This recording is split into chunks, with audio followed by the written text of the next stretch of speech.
সুন্দর নাম গো, আল্লাহর নাম নিয়েছেন জিল্লুন, হাকিম, সব আল্লাহর নাম না, অথচ আল্লাহর কোরআনে বাধা দিচ্ছে। কি নাম নিয়েছেন আর আপনি করেন কি? এখন যিনি দায়িত্বে আছেন উনিও কিন্তু আমাদের দুইজন নবীর নাম নিয়ে আছে, মোহাম্মদ, ইউনূস। একটা মোহাম্মদ আর একটা কি, দুই নবীর নাম নিয়ে আছে। অথচ নবীরে গালি দেওয়া হইলো এই মাসে রাখাল রাহার মাধ্যমে, উনি কিছুই করেন। আমরা চাই প্রধান উপদেষ্টা যিনি আছেন, আপনি দুই নবীর নাম নিয়ে বসে থাকলে হবে? আপনি নবীর নাম নিয়ে সুবহানাল্লাহ পড়েন আর নবীরে গালি দেওয়া হয়। যদিও এটা একটা উস্কানি আমরা জানি।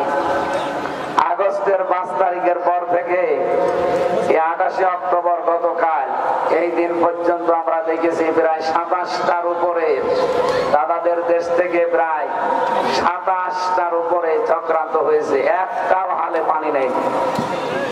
সর্বশেষ এইটা ধরা নবীকে গালি দেওয়ার মাধ্যমে আমাদের কলিজায় আগুন লাগিয়েছে। এই কথা বলে না কেন? আরে ভাই, আমরা নামাজ পড়তে না পারি, রোজা কম বেশি রাখতে না পারি, বিশ্ব নবীকে কলিজার চাইতে ভালোবাসি, এ দাবি করেন না আপনারা? কারা করেন দেখে? লিল্লাহি তাকবীর। দেখেন তো হাত তোলে নিকে। ওই যে মুরব্বী হাত তোলেননি,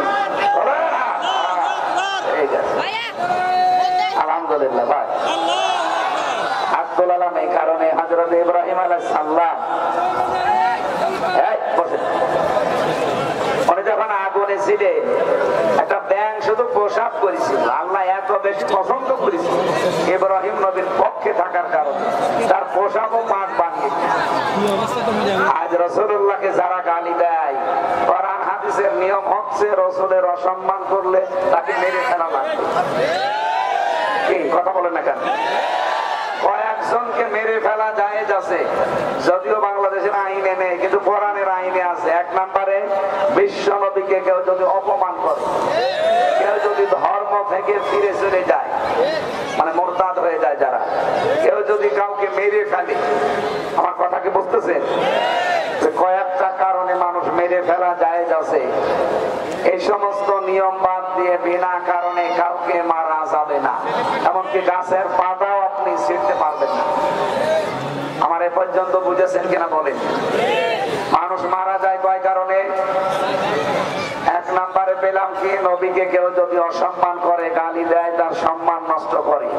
কারণ এত দামি মানুষ, আল্লাহ নিজে কোনদিন তার নাম সরাসরি বলেন নাই, হে মুহাম্মদ, না, বলেছেন মুহাম্মাদুর রাসূলুল্লাহ। এই জন্য আরশ মহল্লা পর্যন্ত ওনার জোতার ধোলা পেয়ে ধন্য হয়ে গেছে। উনি যখন মেরাজে আরশে উঠবেন তখন জুতা পাইছিল, উনি খুলে উঠতে চাচ্ছিলেন। আল্লাহ রাব্বুল আলামিন ডাক দিয়ে বলেন, হে নবী, আপনি জুতা খুলবেন না, আমার আরশ দামি আমি জানি, কিন্তু আপনার এই জুতার ধোলায় আমার আরশ আজকে ধন্য হয়ে যাবে। এত মর্যাদা যার, আপনি চিন্তা করতে পারেন কাকে গালি দিচ্ছে এই দেশে দাঁড়িয়ে 96% মুসলমানের বুকের উপরে। না, এটা এর বাবারও ক্ষমতা হয়তো না রাখার রাহার, আমরা জানি এর পেছনে রাঘব বোয়াল আছে। এই কথা বোঝেন আমার? ওরা বহু কায়দায় চেষ্টা চালিয়েছে, ওরা হেলমেট লিক দিয়ে, এরপরে আনসার লিক দিয়ে, আরো বাকি আমি নাম নাই বললাম, এগুলো চেষ্টা চালিয়েছে, একটাও হালে পানি নেয়নি। সর্বশেষ এইটা ওরা চাচ্ছে দেশটাতে একটা অশান্তি তৈরি করে বিশ্বের মডলদেরকে দেখায় যে এই দেখেন কি অবস্থা, অথচ আমরা কিন্তু অনেক ভালো আছি। অন্তত আগস্টের 5 তারিখের তুলনায় ভালো নেই, যদিও এই কয়েকদিন একটু অবনতি হচ্ছে। কিছু মানুষ, আমি কালকে প্রশাসনের একজনের সাথে এসপি, আমি কালকে বগুড়ায় যাওয়ার সময় ওনার সাথে দেখা করছিলাম, উনি আমার এই কথাগুলো বলছিল যে কিছু মানুষ এখন ওই যে যারা পালিয়েছে তাদের প্রেতাত্মারা আছে না, ওরা এখন আপনাদের এই নামে ঢুকে এই দেশটাকে অশান্ত করার জন্য চেষ্টা চালাচ্ছে। খুব সতর্ক থাকা লাগবে ভাই। এবার যদি স্লিপ কাটেন না, একবারে 100 বছর পিছিয়ে যাবে। চিন্তা করতে করতে পারেন?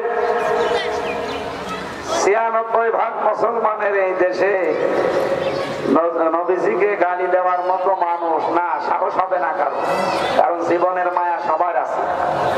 এই কথা বলে না কেন? গত 2 দিন আগে পুলিশ হয়েছে বসে আছে, ওনাদেরকে কিন্তু পাওয়ার স্বরাষ্ট্র মন্ত্রণালয় থেকে দিয়ে দিয়েছে যে যদি কোন জায়গায় খনি, চাঁদাবাজ, ছিনতাইকারী, ডাকাত, এরপরে চোর, এগুলো যদি কেউ ধরতে পারেন হাতে নাতে মেরে ফেললে অসুবিধা। এটা আমি জানিয়ে দিলাম, যদি সত্যি এরকম কোন কাজে জড়িত থাকেন না, মেরে ফেললেও কিছু হবে না। কালকেও 2 জন মরে গেছে ডাকাত, পিটিয়ে মানুষ মেরে ফেলেছে। আর এটা আগস্টের 5 তারিখ হলে তো আপনাকে বিসমিল্লাহি ওয়া আলা মিল্লাতি রাসূলিল্লাহ বলা ছাড়াই দিয়ে দিতাম মাটির নিচে, কিছুই হতো না। যেহেতু আগস্টের 5 তারিখ পার হয়ে গেছে, এই জন্য অত নিচে নামছি না, কিন্তু সতর্ক থাকবেন আপনারা। রাসূলুল্লাহকে গালি দেওয়ার মাধ্যমে ওরা চাচ্ছিল আমরা উত্তেজিত হয়ে ওদেরকেও মারামারি করি, আর এটা ওরা বিশ্বের মডেলদেরকে দেখা এই যে জঙ্গি এই দেশে ভরে গেছে। অথচ বাংলাদেশে যে জঙ্গি নেই